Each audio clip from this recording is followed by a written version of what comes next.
title of my talk today is The Many Faces of Everyday Courage. So cast it out, cast it out, cast it out. That is how Harry T. Cook ended his sermon here at C3 3 weeks ago when he talked to us about fear, how it is the enemy of all good things. When he said these words, we rose to our feet in a standing ovation because we all know that fear can rob our country of its future. Germany in the 30s showed us that. It showed us where fear gets us. That is one aspect of fear. It is easy for those of us here at C3 to see. Easy for us to see that Donald Trump is exploiting fear. People see their paychecks are shrinking and need someone to blame, so Trump directs them to a scapegoat.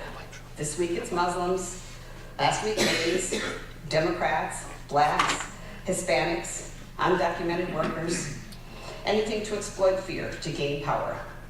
Most of us here can see that and resist it, thankfully.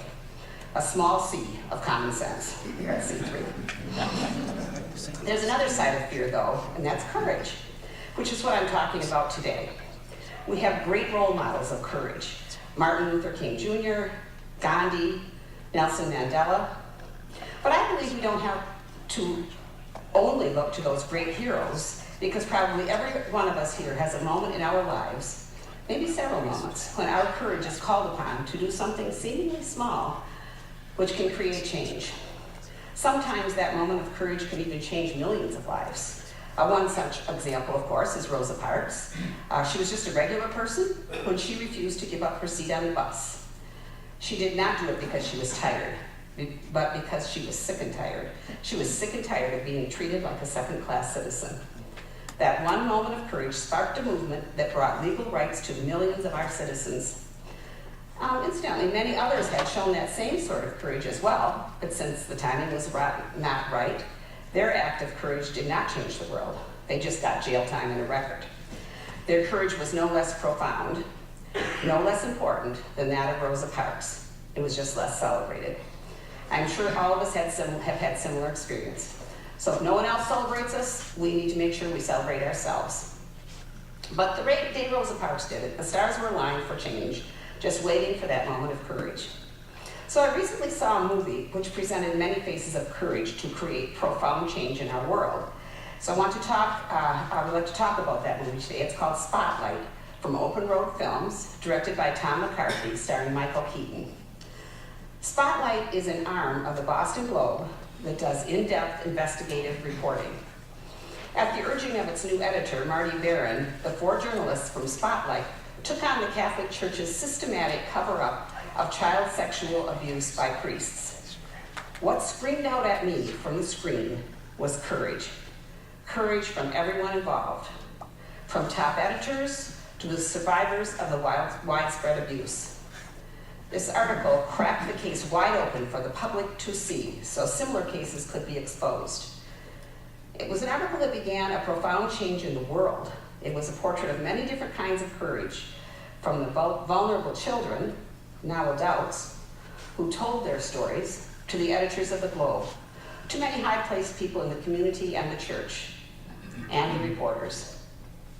So I just want to talk about this film today, because it is my belief that those moments can pop up for every one of us at any given time, and we have to be prepared to take advantage of them. So let's start with the editor of the paper, Marty Barron.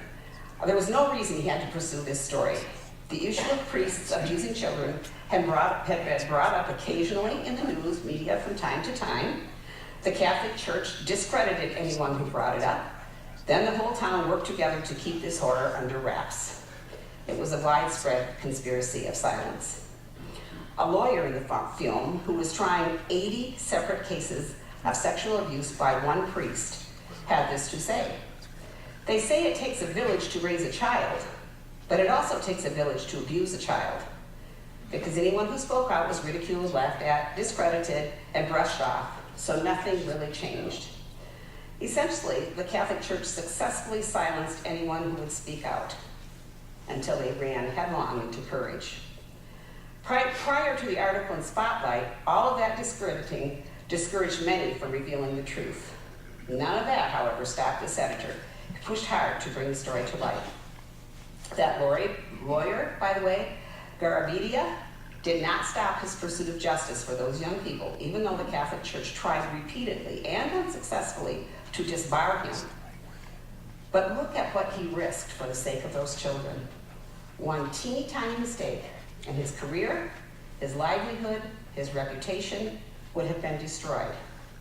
That's courage.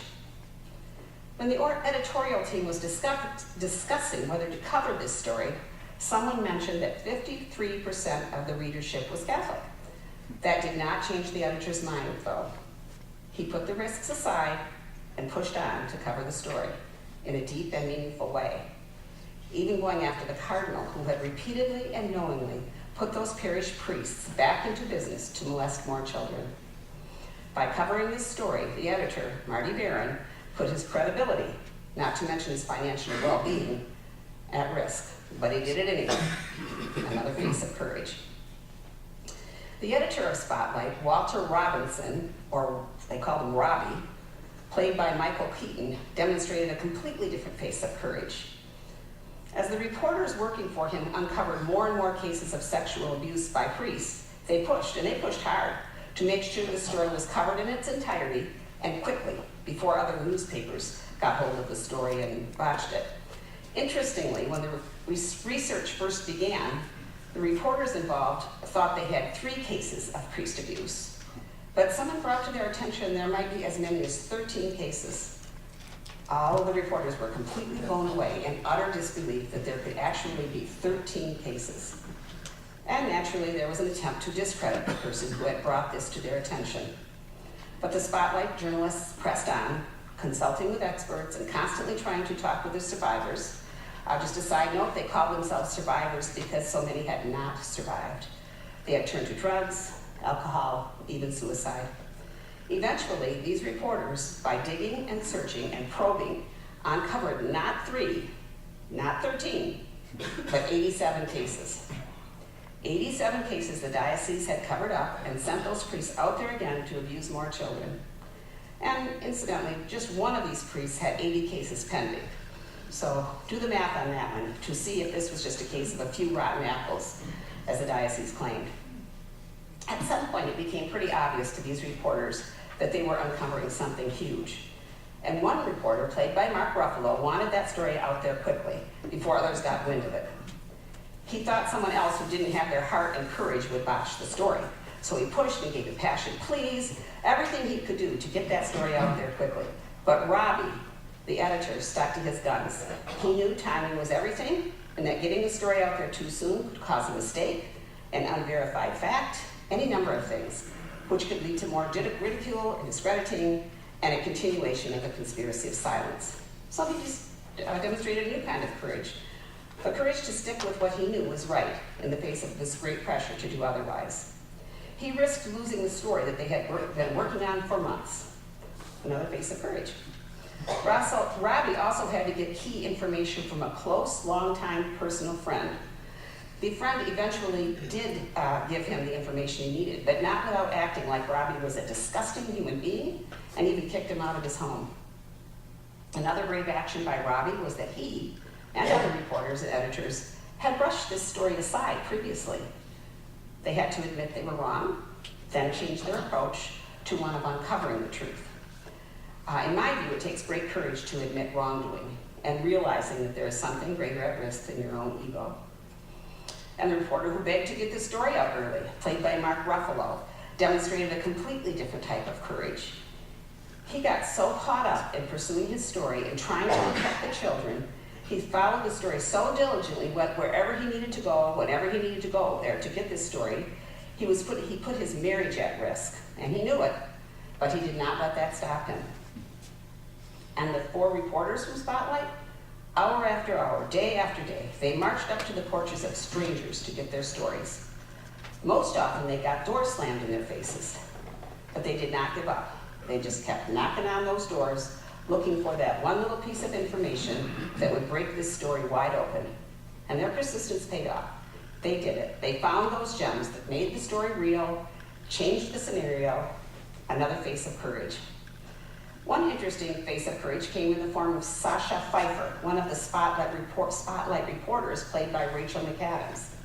Her beloved grandmother was deeply religious, worshipped at the Catholic Church 3 times a week, and yet Sacha put her heart and soul in this effort, even though she faced the possibility of losing the love of her grandmother, or worse yet, forcing her aging grandmother to lose her religious grounding. I am sure it would have been far easier for this young woman to go along with what had already been done, ignore the problem. Somehow, though, there was something within her that caused her to reach way down deep and find the courage to do her part in revealing the horror the Catholic Church had covered up, really probably for centuries. She demonstrated the courage to do the right thing, even when she faced the potential rejection because of it, or even harming a loved one. A face of courage we don't always think of. Perhaps the most courageous of all, though, were the survivors.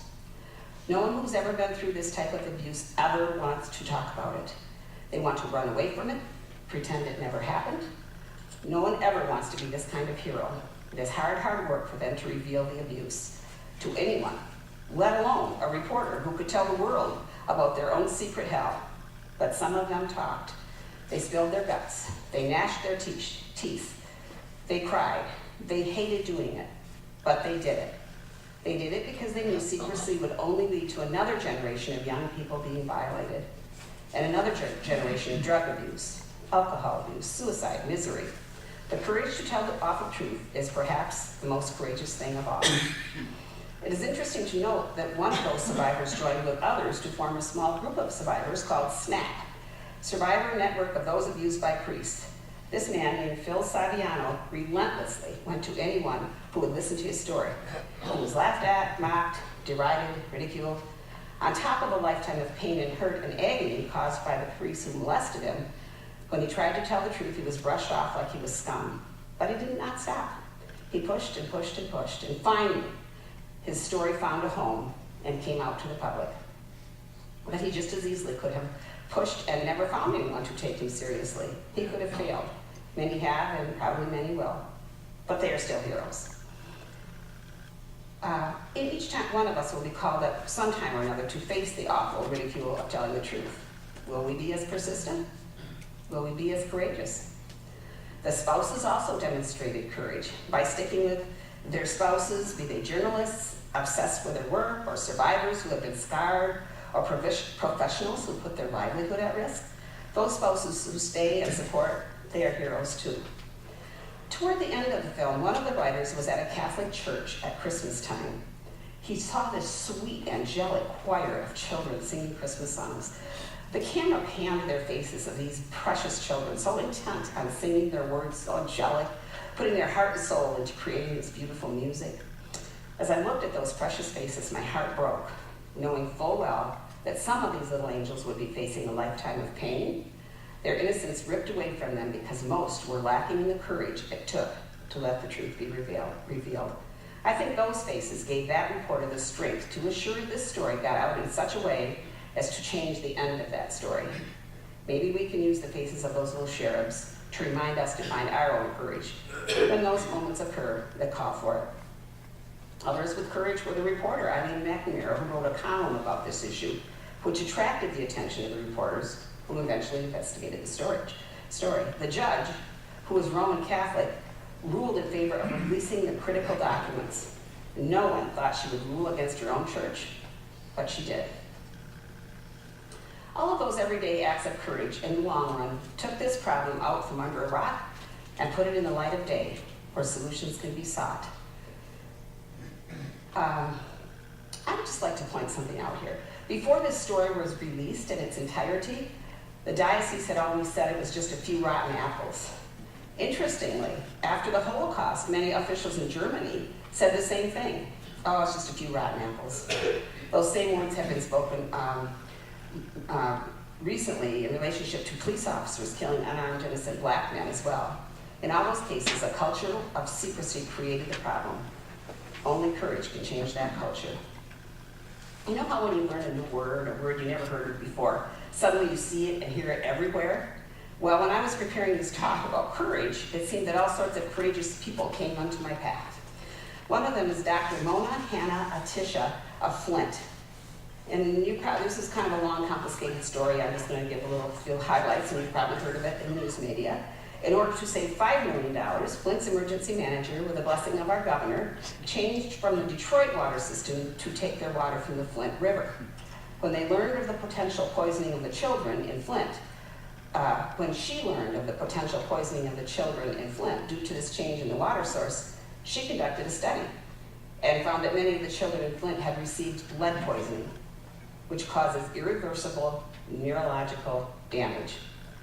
While these children were being poisoned, by the way, the governor and Department of Environmental Quality were actually telling people the water was safe and that they should continue to drink it. She stood up to the governor, and of course, attempts were made to discredit her work, but other heroes stepped up. NPR and one of their reporters, Lindsay Smith, would stop the discrediting. In the end, Flint was returned to their original water source to the tune of $12 million. This story is not done yet, but at least Flint's children are no longer continuing to be poisoned by the water. I've had conversations with others that demonstrated courage, just regular, everyday people I know. One woman who spoke out for truth against a very powerful official who was attempting to bully someone. Another has noticed there is a problem. In order to make a change, she is considering talking to an official who has a great amount of power over her and challenging him. There are three that I happen to be aware of, but opportunities present themselves to us every day. We don't always see them or act on them, but there's no shortage of opportunities where courage can make a difference. I'm sure we've all been at a party and someone makes a racist comment, or a friend who makes racially offensive remarks. Do we have the courage to speak out? Or you see a bully at work and you know darn well if you say something, the bully will start in on you. Do we have the courage to say something? Or an issue that requires speaking out, but a letter to the editor might offend a friend or a relative, or worse yet, a boss. All of these simple situations require courage to speak out. The case covered in this movie was a conspiracy of silence to allow priests to rape and molest children. There is also a conspiracy of silence in our police departments. How many police officers across this land, we now know, kill innocent, unarmed black men and get away with it because others cover it up. Maybe someone here is or will be in a position to tell the truth about one of those cases. So back to the movie Spotlight, to finish up here. And the last scene of the movie, after the story had been published, the phones were ringing nonstop. Survivors calling in to tell their stories. The courage of that small handful of people brought out more courage among the survivors. Courage begets courage. That year, the Boston Globe printed 600 stories.